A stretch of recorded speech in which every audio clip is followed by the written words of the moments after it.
Dnes máme požehnanie predstaviť vám jednu z týchto osvietených prednášok pod názvom Buddhistické príbehy.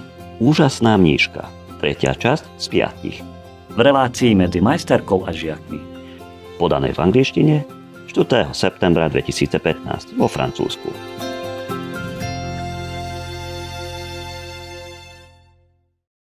The following contains content not suitable for children under 18. Parental discretion is advised.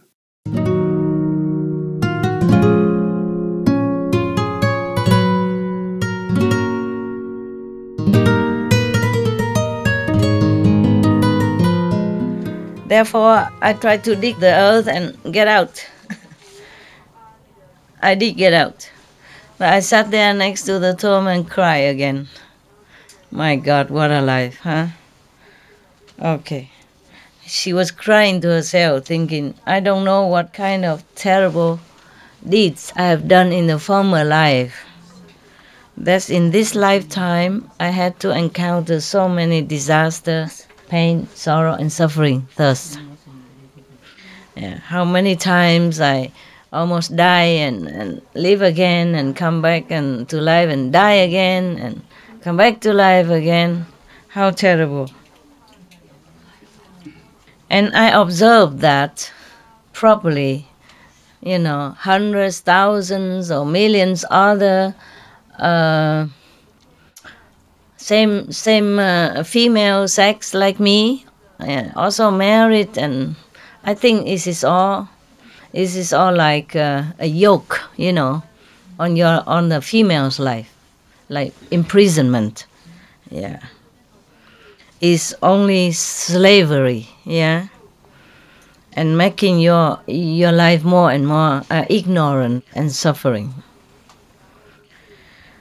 Because we don't know a better life, we don't recognize a more noble way of life, a better path to go. We do not know how to step up onto the true path to liberation, and the true path to know the reality, yeah, another higher than this physical life, so that we will not be able to be free from this mundane prison. It is because of ignorance and all kind of sensual desires that make us slaves, like lead us into slavery. Yeah. And when you already realize that this terrible truth of human life, of being a housewife life, then it's too late. As if we are always being dragged again and again into this kind of traps of sensual pleasure and greed and lust for fame, and fortune, and happiness, which is delusive and elusive happiness. Therefore, we have been and will be always transmigrating into this circle of life and death and suffering forever. Yeah. Now I just suddenly remember when she was crying like that. Then she suddenly remembered that one time there was a person from the family of Seka, the Buddha. Yeah, he has become a monk, renounced the world to practice the truth, and now he has already attained Buddhahood. Okay, I think now I should go to him to take refuge in him so that I can escape suffering. So I got up, keep walking, but my body is full of pain, and my stomach is also very, very hungry and thirsty. And it's a long, long way to where the Buddha is, and it was a very dangerous way, dangerous journey for a woman alone, hungry, thirsty. But I did not mind. I was determined to go to find the Buddha, to liberate me, to help me.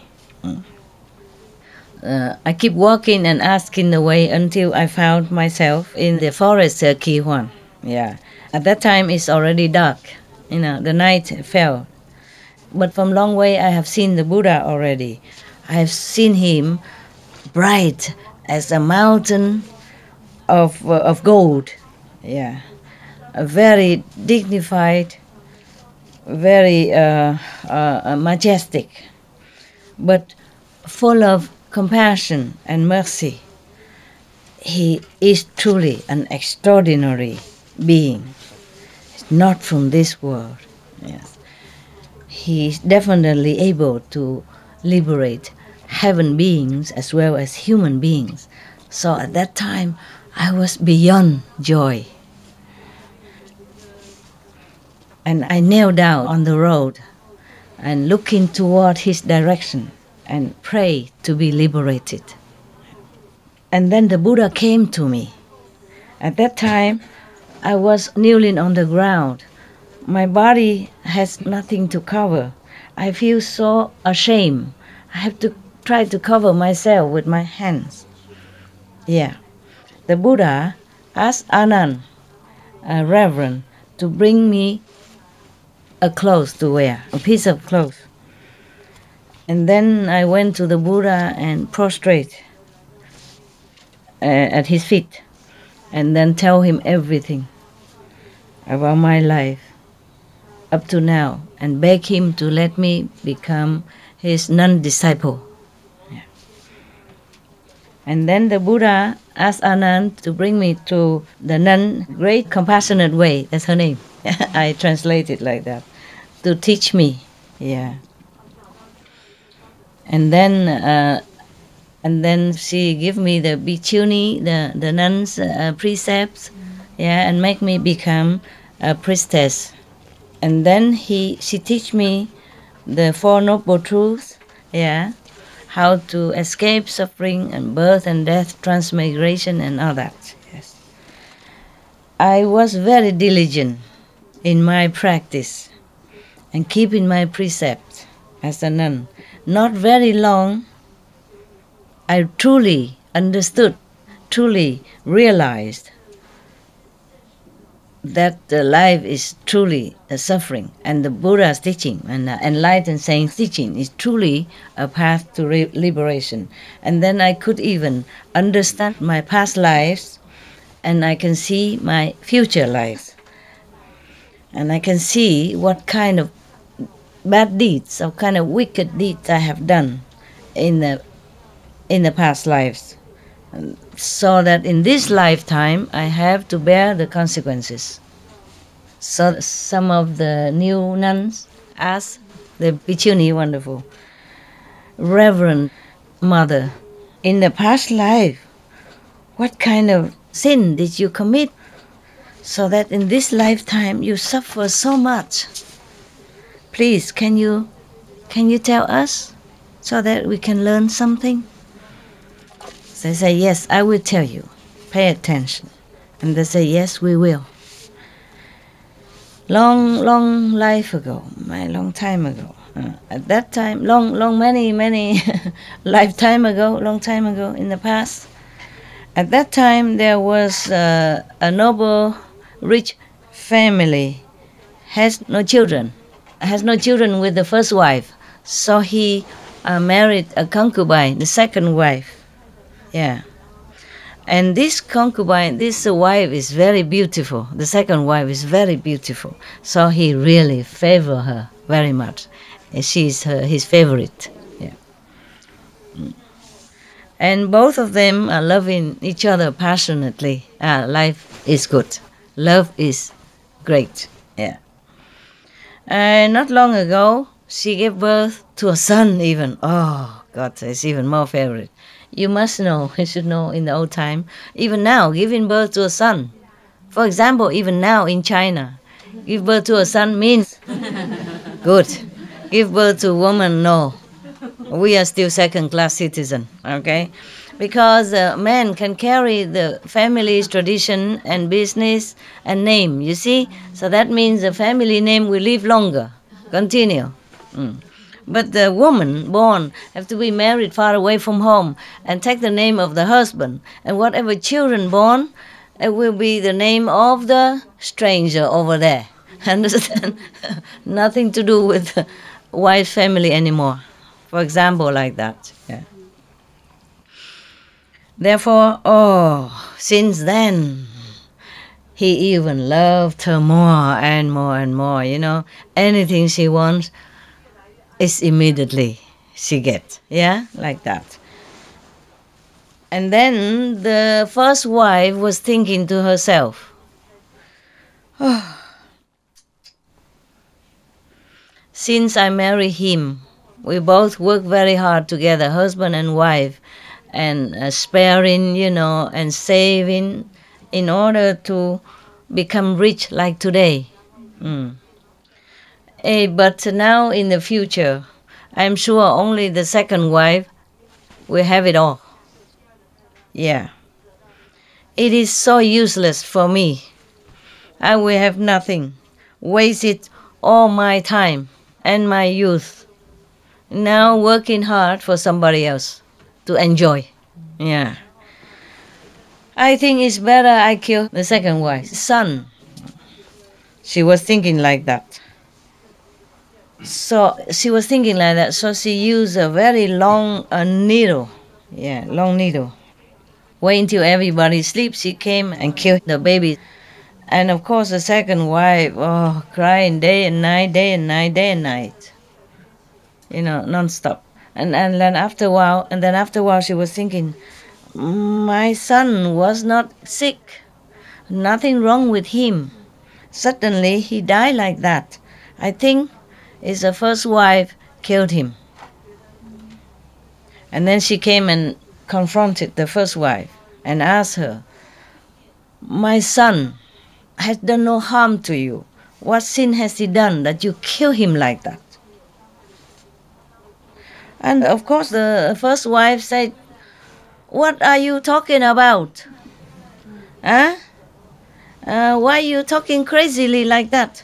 I swear, if I kill your son, then life after life, my husband will be beaten dead by snakes. And if I have children, then either they drown or the tiger will eat them. Or the wolf will eat them up. Or I myself will be buried alive. And then all my family will be burned in fire to death. Everything happened, as she said, as you knew already from the story. Okay. So, all of you should know. The first wife of that noble, rich family man, that life was me. Because I did not know about the karma and the consequences of karma. Therefore, I wickedly killed the baby son, and I swear as if nothing will happen. Therefore, in this lifetime, I had to suffer that much, as exactly as what I have wished in my terrible oath, because I didn't believe that anything could happen. So the 500 new bhikkhuni, the 500 new nuns asked her again, Reverend Mother, but what kind of good deeds have you done in the former life, so that in this lifetime you are fortunate to meet the Buddha and even attain, liberating a level of consciousness? Could you please tell us? So she said, yes, pay attention. Long time ago. In the country called Balanai. Yeah. Probably this country is continuous for many lifetimes, nah?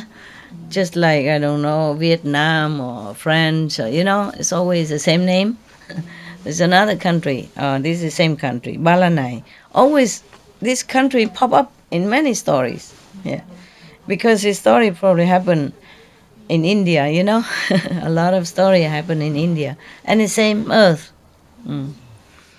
So that means our earth exists long time ago. And humans has exist long time, aeons ago, before us. and maybe the planet was destroyed or uninhabitable, like the Mars right now, for example, like that. Yeah, and then we revive again. Some humans survive somewhere, and then regroup and rebirth and resource again. Huh? Yeah, make country again, make human again, make babies again, and life bloom again. Yeah. In that country, Balanai, there was a mountain. Yeah. Named Fairy Mountain. Yeah. Or Heaven Mountain. Yes. In that mountain and forest, there are many of Patakya Buddhas and many lesser saints and many other saintly beings, yeah, even though not Buddha, but also practice there, and saintly people, yes. At that time, there was a Pratyeka Buddha who went to the city for alms, begging for food, yes. And there was a lady from a noble family, yes, very happily making offering to this Pratyeka Buddha, yes. Because of her sincerity and happiness, truly sincere to make offer to him, he saw his real status. So he fly in the sky and demonstrate 18 of his magical power for her to see. Yeah. Because of that, she was so awed, and then she knelt down on the ground and looking up to him, prayed thus: I prostrate in front of the great reverend saint. Please, in the future, help me to be able to attain such a spiritual level as yours right now. Yes. You all should know that noble family lady, noble and rich, family lady at that time, it was one of my incarnation. Yeah, because I was so sincere and respectfully make offering to this saintly being, and then I vow, I pray to attain a high spiritual level like he did. Therefore, today I have this opportunity to meet the Buddha and attain Arhat. Even though now I already attained sainthood, but my body is still having pain and aches very, very frequently from my head until my toes, as if a needle has been thrust into my head from my head to my foot. It's painful, as if that needle even went through my bones. You see that? She's saying to them, you see that? The sin, no matter how long, how immeasurable time passed, you still had to bear it. Even then, I'm already an Arhat. There are two different things. Merit, you can enjoy. But sin, you must still pay, endure. Yes, that's what it is. Because nothing has been done will be erased or deleted. Never. 500 young bhikkhuni, young nuns, hearing thus, everybody was shaken with fear, tremble. And then they observe within themselves about the root of sexual desire and sensual pleasure and worldly greed and longing for worldly satisfaction, as if it's a big bonfire. And then suddenly all their desire for sensual pleasure and worldly attainment finished. Cut off. Yeah. And then they observe all mundane pleasure and suffering as if it's a prison. Therefore, their karma also cut off.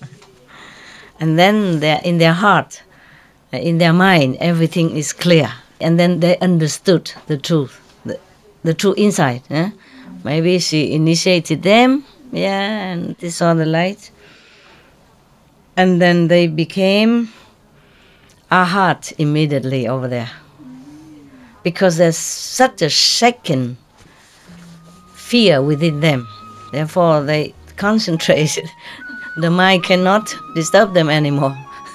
So fearful of all these consequences from bad karma that their mind became still, so they can focus, on the initiation time. Maybe that's why they became arhat.